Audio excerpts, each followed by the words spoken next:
వద్దులే నాన్న, తీసేద్దాం. అక్కకి చెప్దాం, డాక్టర్ అంకుల్ రాని అక్క పని చెప్దాం. ఏడో సరే, ఏడో పండు. లేదు నాన్న,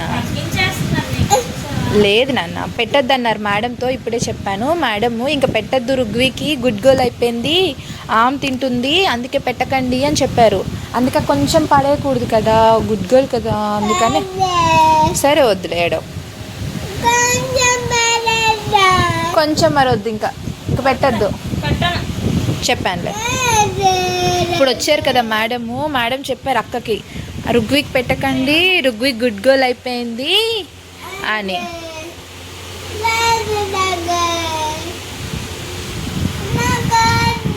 వద్దు నాన్న, వద్దులే, ఏడో ఒకసారి చెప్దాం. ఇంకో డాక్టర్ అంకుల్ వస్తారు కదా, పొద్దున్న చూశారు, ఆ డాక్టర్ అంకుల్కి చెప్దాం, అక్క బ్యాడ్ గర్ల్ నాకు మళ్ళీ పెట్టింది అని చెప్దాం, అక్క పని చెప్దాం. ఏడో సరే, ఏడో వద్దులే. హలో వ్యూయర్స్, ఎలా ఉన్నారండి అందరూ? నేనైతే కొంచెం చాలా ఇదిగానే ఉన్నానని చెప్పాలి. ఎందుకు దగ్గరగా ఉన్నవాళ్ళు, రెగ్యులర్గా బాగా తెలిసిన వాళ్ళకైతే విషయం తెలుసు. మన వ్యూవర్స్లో చాలామందికి తెలియదు కాబట్టి నేను దగ్గరగా ఒక వీడియో పెట్టక నెలన్నర, దగ్గరగా 2 నెలలు అవుతుంది.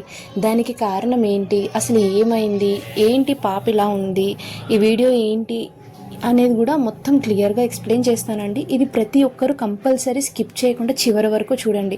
ఎందుకంటే ఇలాంటి పరిస్థితి ఏ పిల్లలకి, ఏ తల్లిదండ్రులకి ఇలాంటి ఫేస్ చేసేది రాకూడదని నేను మనస్ఫూర్తిగా దేవుడికి దండం పెట్టుకుంటున్నాను. ఎందుకు ఇలా మాట్లాడాల్సి వస్తుంది, ఏమైంది అసలు, ఏంటి పాప సిచ్యువేషన్ ఏంటి ఇలా ఉంది, దాని నుంచి నేను ఎలా బయటపడ్డాను, దానికి ఎలా అయ్యింది, ఇవన్నీ కూడా మాట్లాడుకుంటా అండి. నా పర్సనల్ ఇది, బట్ మీతో షేర్ చేసుకోవాలనిపించింది. ఇలాంటిది మీకు ఎంతో యూజ్ అవుతుందని నాకు అనిపించింది నా మనసుకి, అందుకే మీతో షేర్ చేద్దామని వీడియో మొత్తం తీసానన్నమాట. సో ఇంకా విషయానికి వచ్చేస్తే, ఇది అసలు నేను ఎక్స్పెక్ట్ చేయను, అంటే ఎవరో అనుకోరు ఇలాగా, కానీ ఈసారి ఇలా ఇంతవరకు వస్తుంది, పాపని ఇంత డేంజర్ సిచ్యువేషన్లోకి వెళ్తాను అని మాత్రం నేను అస్సలు అనుకోలేదండి. అసలు ఏమైంది ఏంటి అనేది విషయానికి వస్తే కనుక, పండగ ముందు రోజు భోగికి మీకు ఆల్రెడీ కొన్ని షార్ట్లు అయితే వేశాను. దాని తర్వాత ఏమైందంటే, భోగి ముందు రోజు షాపింగ్ అంతా అయిపోయింది, ఇంటికి వచ్చేసరికి పాపకి కొంచెం ఒళ్ళు వేడిగా అనిపించింది. ఎప్పుడు తనకి కొంచెం కోల్డ్, అంటే జలుబు దగ్గు వచ్చింది అంటే కనుక జ్వరం రావడం ఎప్పుడు కామన్ అనమాట. మీకు నా ప్రీవియస్ వీడియోస్ చూసుంటే కనుక 2 నెలలకోసారి, నెలకొకసారి ఏదో ఒకటి తనకి హెల్త్ ఇష్యూస్ వస్తూ ఉన్నాయని మన రెగ్యులర్ ఫాలోవర్స్ అందరికీ తెలుసు. మొదటిసారి ఎవరైనా మన ఛానల్ చూస్తున్న వాళ్ళు ఎవరైనా ఉంటే కనుక, మా పిల్లకి ఎప్పుడు కూడా ఇమ్యూనిటీ తక్కువ అండి. ఎందుకంటే ఫుడ్ ప్రాపర్గా తీసుకోదు. నేను ఎంత బలవంతం పెట్టినా, తన్ని బలవంతంగా తినమని ఫోర్స్ చేస్తే తిన్నది కక్కేలాగా ఏడుస్తుంది తప్ప నేను పెట్టేది యాక్సెప్ట్ చేయదనమాట. మా పాపతో ఎప్పుడు నేను ఫేస్ చేసే ప్రాబ్లం ఇది అందరికీ తెలిసిందే. సో దానివల్ల తనకి ఇమ్యూనిటీ పవర్ తక్కువ అనమాట. అంటే రోగ నిరోధక శక్తి అంటారు కదా, అది. దానివల్ల ఏంటంటే తనకి కొంచెం వాతావరణం చల్లబడ్డా, లేదా కొంచెం వెదర్ మారినా, లేదా బయట ఫుడ్లో ఏదైనా చల్లగా తగిలినా తనకి దగ్గు జలుబు రావడం కామన్ అనమాట.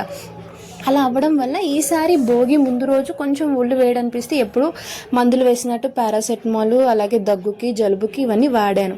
ఎంత వేసినా 8 అవర్స్కి చూడాలి మనం అబ్జర్వేషన్. ఏదైనా కూడా పిల్లలకి 8 గంటల వరకు చూడాలి మందు వేశాక. అప్పటికీ తగ్గకపోతే మళ్ళీ ఇంకొక డోసు వేయాలన్నమాట. నేను అలాగే భోగి ముందు రోజు నుంచి కౌంట్ చేసుకుంటూ ప్రతి 8 గంటలకు ఒకసారి వేశాను. అలా 2 రోజులు చూసాను అనమాట. వేసిన 1.5-2 గంటల వరకు తగ్గుతుంది, మళ్ళీ 3వ గంట స్టార్ట్ అవుతుంది అనేసరికి పాపకి మళ్ళీ ఒళ్ళు వేడవడము, దగ్గు విపరీతంగా రావడము, లేదా మంచినీళ్ళు తాగినా కూడా వామిటింగ్స్ చేయడము, ఇలా జరుగుతూనే ఉంది. ఏంటి, ఏమైంది, ఎందుకు ఇలాగ అవుతుందని చెప్పి నేను 2 రోజులు కోర్స్ అయ్యింది, అయినా కూడా తగ్గలేదు, ఏంటబ్బా అని చెప్పి నేను హాస్పిటల్కి ఎప్పుడూ రెగ్యులర్ చెకప్, మా ఫ్యామిలీ డాక్టర్ ఎవరైతే ఉన్నారో ఆయన దగ్గరికి వెళ్ళడం జరిగింది. వెళ్తే ఆయన ఏమన్నారంటే, పండగ రోజు కదండి, ఎవరు అవైలబిలిటీ ఉండరు బ్లడ్ టెస్ట్లు అవి చేయడానికి, పాపకి నేనైతే మందు చేంజ్ చేస్తాను, కొంచెం డోస్ ఎక్కువ ఉన్నది, హై పవర్ ఉన్నది వేస్తాను, చూడండి, ఒక 2 రోజులు తగ్గకపోతే అప్పుడు బ్లడ్ టెస్ట్లు కంపల్సరీ వెళ్దామని అన్నారనమాట. అలా అన్న తర్వాత ఇంకా సరే అని చెప్పి మందులు మాట్లాడాను. ఒకరోజు వాడమన్నారు, 6 అవర్స్కి ఒకసారి వేయమన్నారు, 6 గంటలకు ఒకసారి వేసినా కూడా పిల్లకి అనేది తగ్గట్లేదనమాట. అది టెంపరేచర్ అంటే ఆ వేడి, ఒళ్ళు వేడి అయితే ఏది ఉందో జ్వరంది అది తగ్గట్లేదనమాట. ఎంత ఉందో అంతే, అంటే 101, 102, 103 ఇలాగే ఉంటుంది తప్ప తగ్గట్లేదు. ఏంటి అని చెప్పి హాస్పిటల్కి వెళ్తే డాక్టర్ గారు పండగ కదండి వాళ్ళ ఊరు వెళ్ళిపోయారంటే అవైలబిలిటీలో లేరు. అప్పుడు మా ఇంటికి దగ్గరలో ఉన్న వేరే డాక్టర్ గారు ఉంటే ఆయన దగ్గరికి తీసుకెళ్ళాము. ఆయన ఒక్కసారి నేను ఇచ్చిన మందులు ఒక 2 డోసులు వేయండి, తగ్గకపోతే కనుక మళ్ళీ వెంటనే తీసుకురండి అంటే చూసాము. ఆ రోజంతా తగ్గలేదు.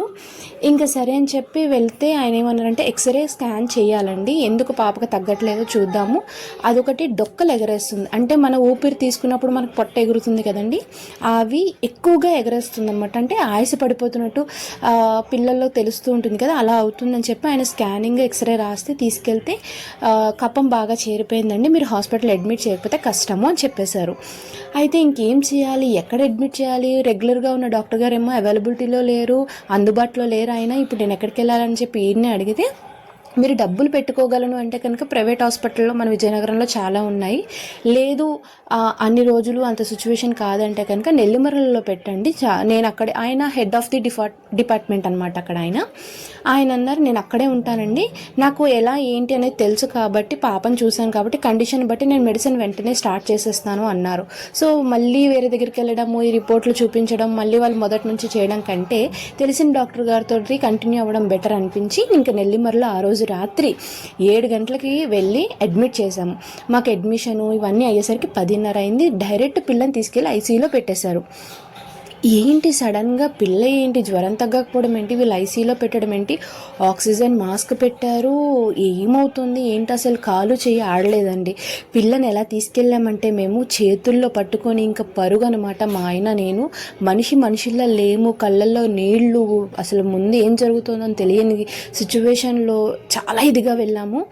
తర్వాత అప్పుడు ఐసీలో పెట్టిన తర్వాత 5 రోజులు అబ్జర్వేషన్ పెడతామండి, దాని తర్వాత చూద్దాం ఏంటనేది అని చెప్పి బాటిల్స్ పెట్టారు, ఐవీస్ పెట్టారు, స్కానింగ్లో బ్లడ్ శాంపిల్స్ ఇవన్నీ కూడా తీసుకుంటున్నారు. 2 రోజులు ట్రీట్మెంట్ అనేది చేశారు. మందు వేస్తే 101కి వస్తుంది, లేదంటే 2 గంటలకు ఒకసారి 104, 103 జ్వరానికి వస్తుంది.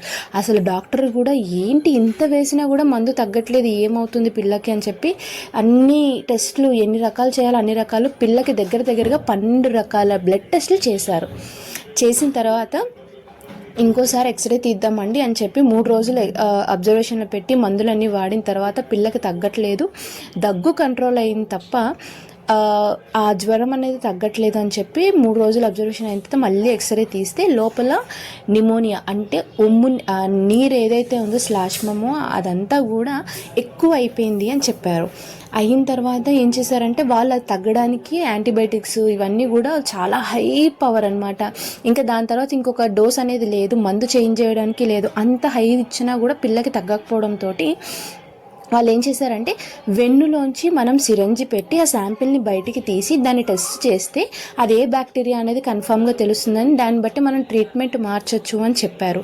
పిల్లనైతేనండి మేము అలా చూసిన తర్వాత ఎందుకు ఇది అన్నంత ఇది అయిపోయిందనమాట.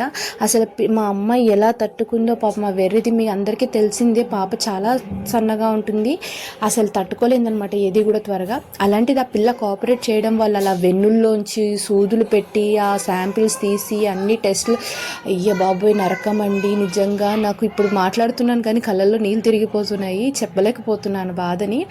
నిజంగా అండి ఎంత బాధపడ్డామంటే మేము అసలు అయ్య బాబోయ్ అసలు ఇంకా తట్టుకోలేకపోయామన్నమాట. ఇంకా ఐసీయూలో పెట్టుతూనే ఉన్నారు, ఆక్సిజన్ లేకుండా పిల్లని బయటికి తేలేమని చెప్పేశారు. ఆ టెస్ట్ అయిన తర్వాత ఏం చెప్పారంటే పిల్లకి చాలా సీరియస్గా ఉందండి, ఇన్ని రోజులు ఉన్న పిల్ల ఒక లంగ్స్ మీదే పనిచేసింది, ఇంకొక లంగ్ పని చేయట్లేదు. అది పని చేయకపోవడానికి కారణం ఏంటంటే లోపల ఉన్న నిమ్ము ఆ శ్లాష్మం ఏదైతే ఉందో కఫము అది గదులు కట్టేసి ఆ ఊపిరితిత్తులు పనిచేసే విధానాన్ని తగ్గించేసింది. ఇప్పుడు అమ్మాయి ఒక ఊపిరితిత్తు మీద పనిచేస్తుంది, మీరు వెంటనే ఆపరేషన్కి వెళ్ళాలి, ఆపరేషన్కి వెళ్ళకపోతే తర్వాత మనం ఆక్సిజన్ ఇచ్చినా కూడా పిల్లని బయటకు తేవడం చాలా కష్టం అండి అని అని చెప్పారు. ఇంక ఏం చేయాలి, ఆపరేషన్ అంటున్నారు ఏంటి, 5 ఏళ్ళు లేవు పిల్లకి, ఆపరేషన్ అంటున్నారు. పిల్ల చూస్తేనేమో జ్వరంతో వణికిపోతోంది. ఏం చేయాలి ఏంటి అసలు ఏం అర్థం కాలేదు. అసలు ఇది ఎందుకు వచ్చింది పిల్లకి, ఇంత సడన్గా ఆపరేషన్ వరకు వెళ్ళాల్సిన అవసరం ఏంటి, అసలు ఏమీ తోచలేదు వాళ్ళ ఆపరేషన్ అనేసరికి. నిజంగా అండి, పిల్లల్ని కళ్ళల్లో గాజు బొమ్మల్లా చూసుకుంటాను నేనైతేనే. ఏది కూడా మా సర్కిల్లో అంటే మా చుట్టాలు కానీ మాకు తెలిసిన వాళ్ళు కానీ ఎవరైనా పిల్లని ఇంత జాగ్రత్తగా చూసుకుంటావు, ఏమీ పెట్టావు పిల్లకి నువ్వు అని తిట్టే వాళ్ళు ఉన్నారు నన్ను. అంతలాగా పిల్లకి ఏదైతే పడదో అది ఎంత కష్టమైన చూడ దాన్ని నోటి దగ్గరైనా ఆపేసేదాన్ని తప్ప ఏది పెట్టేదాన్ని కాదు. అంతలా చూసుకున్న పిల్లకి కూడా ఇంత సీరియస్ కండిషన్కి రావడానికి ఏంటి అసలు అని చెప్పి చాలా ఇదైపోయాము. ఇంకా వెంటనే ఆ నెల్లిమర్లలోనే దగ్గరగా 15 రోజులు 8 రోజులు ఐసీయూలోనే ఉంది పిల్ల ఆక్సిజన్ మీద. 7వ రోజు ఆక్సిజన్ తీసి ఎలా ఉంది ఏంటో చూద్దామని చూస్తే కొంచెం ఆ మందుల వల్ల ఊపిరి తీసుకోవడం జరిగింది ఒక రోజు తర్వాత. కానీ ఆక్సిజన్ లేకపోతే కష్టమేనండి, పిల్లకు మాత్రం ఉండాలి, ఆపరేషన్ అయితేనే పిల్లకు చెప్పగలం. అది కూడా 2 రోజులే టైం ఇస్తున్నాము, ఎందుకంటే ఇంకో ఊపిరితిత్తుకి ఎఫెక్ట్ అయ్యే ఛాన్సెస్ చాలా ఎక్కువ ఉన్నాయి పాపకి అని చెప్పి అనేసారు. పిల్లకేమో ఫుడ్ వెళ్ళట్లేదు, బాటిల్స్ మీదే డేస్ అనేవి గడుస్తూ ఉన్నాయి. ఏంటనేది అస్సలు మాకు తోచలేదన్నమాట. ఈ స్లాంపిల్స్ తీసి పిల్లకి ఆ బాటిల్స్ పెట్టి మొత్తం ఒంటి నిండా కన్నాలు పెట్టేశారు. ఎక్కడంటే అక్కడ పిల్ల గుక్క పెట్టి ఆ ఏడుపు చూడలేము, అది చెయ్యలేము. నిజంగా అండి, పిల్లల్ని మనం ఎంత చూసుకుంటామో వీళ్ళకి ఇంత సిక్ అయితే మాత్రం చాలా తట్టుకోలేమండి. అందుకనే అంటున్నాను, ఏ పిల్లలకి ఇలాంటి సిచ్యువేషన్ అసలు ఆలోచన కూడా రాకూడదు. అండ్ ఫైనల్గా పాపకి సర్జరీ చేయాల్సిందే అని డాక్టర్ తేల్చి చెప్పేశారు. తర్వాత మేము ఏమీ చేయలేమని కూడా చెప్పారు. సో సిచ్యువేషన్ ఇంతలా మారిపోయిందనమాట. జ్వరంతో తీసుకెళ్ళిన హాస్పిటల్కి పిల్లని ఆపరేషన్ వరకు తీసుకెళ్లాల్సి వచ్చింది. దాని నుంచి నేను ఎలా బయటపడ్డాను, ఏమైంది, ఆ సర్జరీ ఏంటి, ఎక్కడ జరిగింది, దానికి ఎంత ఖర్చు అయింది, ఇవన్నీ కూడా నేను నెక్స్ట్ వీడియోలో చెప్తానండి. ఎందుకంటే ఒక వీడియోలో మీకు షేర్ చేసుకోవాల్సిన డీటెయిల్స్ అన్నీ కూడా నేను చెప్పలేను, చాలా ఇదనమాట. నేను దగ్గరగా 1.5 నెలన్నర హాస్పిటల్లోనే ఉన్నాను. సో ఇదంతా కూడా మీకు ఎక్స్ప్లెయిన్ చేసి మీరు ఒకవేళ ఇలాంటి సిచ్యువేషన్స్కి వెళ్తే ఎలా బయటపడాలనేది ఒక వీడియోలో చెప్పలేను. అందుకనే నేను నెక్స్ట్ వీడియోలో ఇప్పుడు ఎలా జరిగింది ఏమైందని చెప్పాను కదా, సో దీని నుంచి ఆపరేషన్ అయిన తర్వాత ఎలా అయ్యింది ఏంటనేవి కూడా నేను నెక్స్ట్ వీడియోలో చెప్తానండి. తప్పకుండా ఫాలో చేయండి, అలాగే లైక్ చేయండి. అండ్ మీ అభిప్రాయం, మీరు ఎలాంటివి ఏమైనా ఫేస్ చేస్తుంటే కనుక ఎలా బయటపడ్డారో కూడా కింద కామెంట్ సెక్షన్లో కామెంట్ చేయండి. మళ్ళీ వీడియోలో తప్పకుండా పాపకి ఏమైంది, ఎలా క్యూర్ అయింది, మేము బయటపడ్డామా లేదా, ఇవన్నీ కూడా నెక్స్ట్ వీడియోలో మాట్లాడుకుందాం. Thank you all. ఉంటాను.